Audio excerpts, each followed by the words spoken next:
Shubor nakaslem jong unongsan Hima.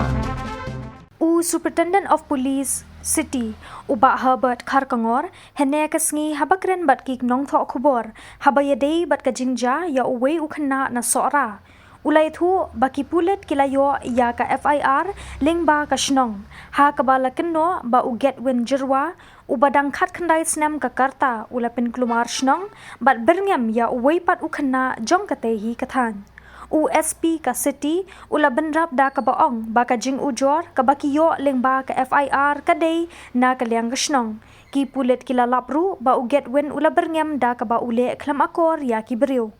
ula yathu baki pulet kila thmu Byrngem ya u Henry omshum ladan hayeng ya uni usamla lawan IT no ashathanat da ka kami jong uni usamla hadin balayo jingtep baki pulet kilawan wat ya u Shu na kalyang SP ulay thu baki pulet kila thung da SDPO jong kapin Ursula ban tokit halor ka jingkeno balasyo labom ya u hathanat da ki pulet bat ya ki kai phot on sa IT hapo kini ki khendiat sngi bat katanat kan sa shim ya ki sen jam kumnu ban le kat kum ka jinglap ha ka jing tokit kato ni layo kato ka information no bakadan manigit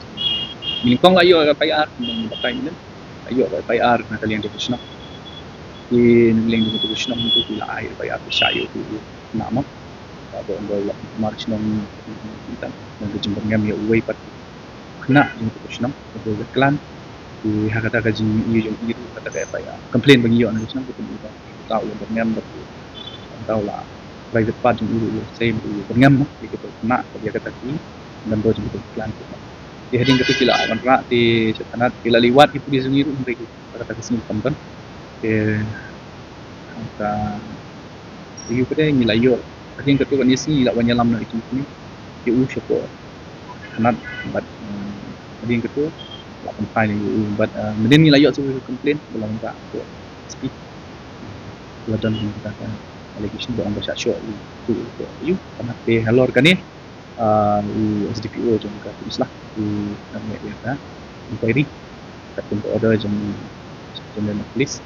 but dia kan ka report on iCloy report ni ka kayo sayo pada peladap dia kata sama ban katung report nak take the actions further actions in session sya itu dia ketemu jinglap betul kan